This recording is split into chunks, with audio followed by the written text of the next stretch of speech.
Okay, the time is 4:01. Is everybody ready?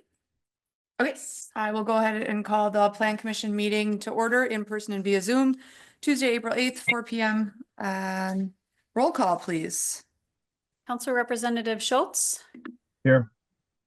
Commissioner Huff, Commissioner Highfield, Here. Commissioner Kesnick. Here. Commissioner Scholl. Here. Manager Hausman. Here. Okay, first item on the agenda under new business is review and possible action relating to the minutes of the February 25th, 2025 Plan Commission meeting. Do we have a motion to adopt? I move to approve the minutes of February 25th, 25. I'll second. Okay, we have a motion and a second. Any questions, comments, corrections? Okay, all those in favor, please signify by saying aye. Aye. Aye. Any opposed? Okay, that motion carries. Next item is review and possible action relating to a site plan review for signage at A1 Creative Packaging, 600 Rockwell Avenue, site plan review 2025-04. Mr. Drager, please. Yes, thank you. Yes, main building site and address is at 600 Rockwell, but the actual physical address of the sign will be at 801 Janesville Avenue, which is the building to the north of that other section. If you remember, there was a sign approval passed last year for A1 storage along that Rockwell Avenue at that 600 Rockwell Avenue site or address. This is a very similar sign, slightly larger. Both signs are similar, if not the same, as the one that was approved last year. This one is facing Janesville Avenue, and we apologize for not giving you page numbers. But once we get down there, you'll see the larger sign is 100 square feet in size, but in perspective of the building, it doesn't appear as large as it sounds. And then there's a smaller sign below it that is 12 square feet. Actually, if you wouldn't mind stopping at that one just above this one, kind of get an idea where on the building we're talking. Sir? Yep. So that red square, I mean, I guess we'll see that with the other signage, but that's roughly the location of it. Cars are obviously on Janesville Avenue here. And that wall is longer than it appears in this picture. We could scroll back down now, if you wouldn't mind, please, to the actual signs. But they are meeting the city's ordinances for materials, size. Yes, this will do. Thank you very much. The top one is 100 square feet and that lower one is the 12 square feet. The allowed signage for each facade is based off of the length of that facade, which we have 162 linear feet here. So they are not meeting that, or they are meeting the requirements for it and not exceeding their allowance. There's two signs allowed here, one for the customer entry, as well as the one main sign there as well. There's no lighting proposed with this. They're flat aluminum with a vinyl coating over the top, so there's no projection away from the building. Overall, they're meeting the city's ordinances for signage. As I said, it does match and consistent with the other signage that has been approved for A1 storage. This is their warehousing section. They're expanding from that southern portion of the building into this other vacant portion. Other than that, it meets it's in concert with the city's comprehensive plan. It's meeting the city's ordinances, and city staff recommends approving the signage as proposed. But I'd be welcome to any questions that you may have about the sign. All right, any questions for Mr. Drager from the Plan Commission?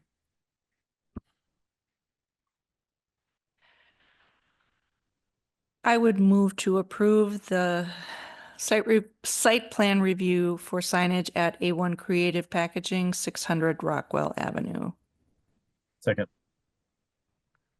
Okay, we have a motion and a second on the floor. I will just mention, I'm very pleased that not only did A1 Creative Packaging relocate to Fort Atkinson and to this vacant structure, the NASCO building, but that they're doing well and expanding to the northern portion of the building. So I'm just pleased to see that this business is expanding here in Fort Atkinson and that they are getting what they what they need here to continue to expand their business. So just want to mention that.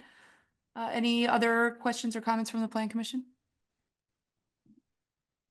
Okay, we do have a motion and a second on the floor to approve the sign as submitted. All those in favor, please signify by saying aye. Aye.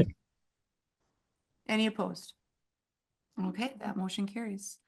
Next up on the agenda is review and possible action relating to a site plan review for signage at Little Rainbows Play Place, 1335 North High Street. This is site plan review 2025-06. Mr. Drager. Once again, thank you. If we recall, if those of us that remember that far back, this is the site of the old Hollywood Video next to the Riverfront Restaurant. So some of us have fond memories of that. But it is nice to see this space getting filled. It's been vacant for some time.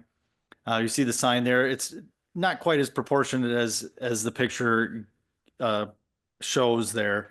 It's 32 square feet, so the dimensions shown there are correct, but I don't think the actual scale is proportionate.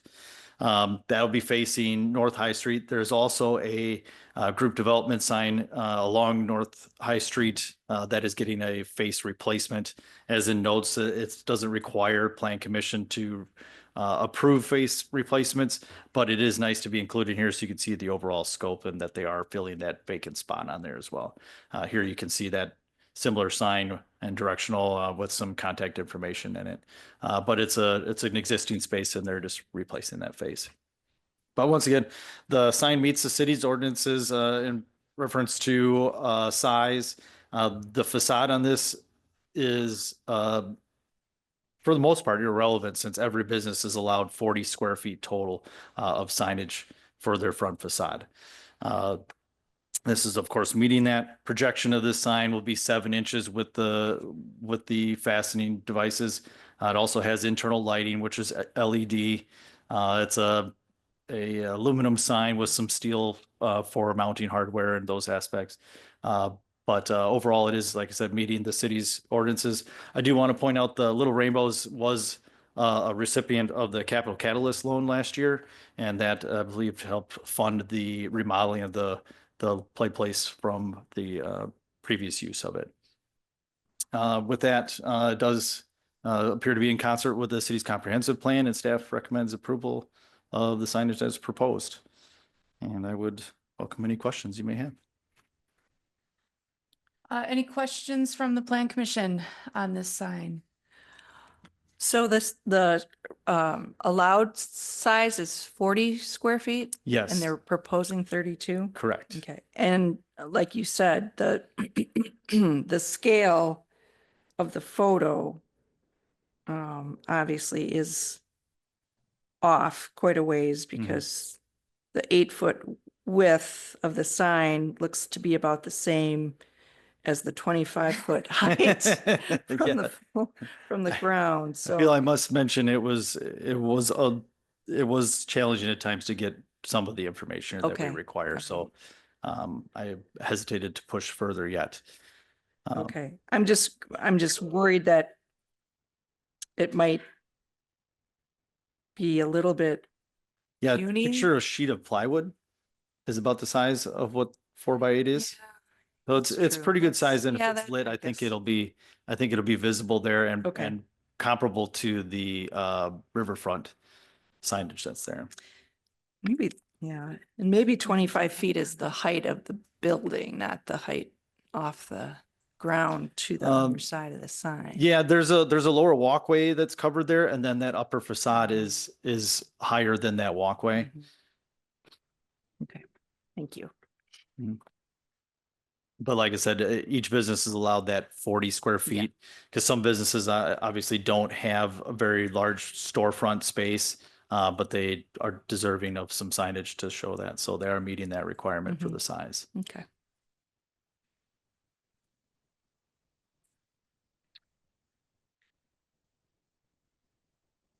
Okay, any other questions or comments from I'll the? make a motion to approve the site plan review for signage at Little Rainbow Place, 1335 North High Street. I'll second. Okay, we have a motion and a second on the floor. Any comments from the Plan Commission? Okay, I will just reiterate for what Mr. Drager said, which is that the Little Rainbows Play Place is a recipient of the city's Capital Catalyst Revolving Loan Fund. And that was approved last fall, and we're very pleased to welcome this new business to the city of Fort Atkinson and support them through a loan, and then also work with them on the build out of the space, which, as Jed mentioned, is the old Hollywood video, and wish them success in their business here in the city. So with that, all those in favor, please signify by saying aye. Aye. Aye. Any opposed? Okay, that motion carries. Thank you, Mr. Drager. Item D is update on previous Plan Commission approved projects. I don't have anything prepared for the Plan Commission, but I will mention a couple things that are happening. The Ridgeview Estates, the subdivision up near Banker Road, the infrastructure, it continues to go in. There was frost in the ground. That frost is leaving the ground, so our contractors are preparing to do the final grading and then start the actual road, concrete curb and gutter and sidewalks and asphalt as soon as the plants open, and we anticipate a completion date of Trillium Drive, which is that east-west road, by June 1st. We also anticipate the private, the 87 unit apartment building to start within the next week or so. They are waiting on a delivery date for concrete in order to start digging their holes, but they do have state approved plans for early start for that project. The city did close on that land sale late last week, and we are working on the sale of lots 2, 3, 4, and 5, which are the townhome, the 8-unit townhome lot, as well as 3 single-family lots. So we're working on getting offers to purchase those. A couple other items, we will likely push back the closing date of the offer to purchase lots, I believe 12 and 13 in the Clement Business Park for about another 30 days to give the Wisconsin Development Corp., I believe is the owner's name. They will be submitting site plans to the Plan Commission for about an 86,000 square foot industrial flex building that will come before the Plan Commission as one of the conditions of approval of the sale was having Plan Commission approval of their site plans prior to closing. So that's still happening this year. We've also heard word from Todd Wilcom in the Badger Store-It development in the Clement Business Park that he is also planning to break ground in 2025. And I'm trying to think if there's any other outstanding Plan Commission items. Any questions from Plan Commission members on outstanding items or former approvals? Can you update us a little bit on the development on South Main? That it was a small condo, I believe, like with a courtyard development, the Schultz. So we family? had, the Plan Commission saw a concept plan. So it didn't get further than that at this point. Okay. So we still have had contact with the folks. They were looking at other options. They were looking at a potential sale to a different developer. The land is not currently annexed into the city, but it will need to be annexed prior to any sort of development because we have water and sewer, city water and sewer available in Main Street. So they would not be able to develop in the town of Koshkonong where it's currently located. Okay, thank you. Any other questions from the Plan Commission? Okay, item number 4 is adjournment. I would move to adjourn. Second. Okay, all those in favor, please signify by saying aye. Aye. Aye. Any opposed? Okay, meeting is adjourned at 4:16. Thank you all for coming.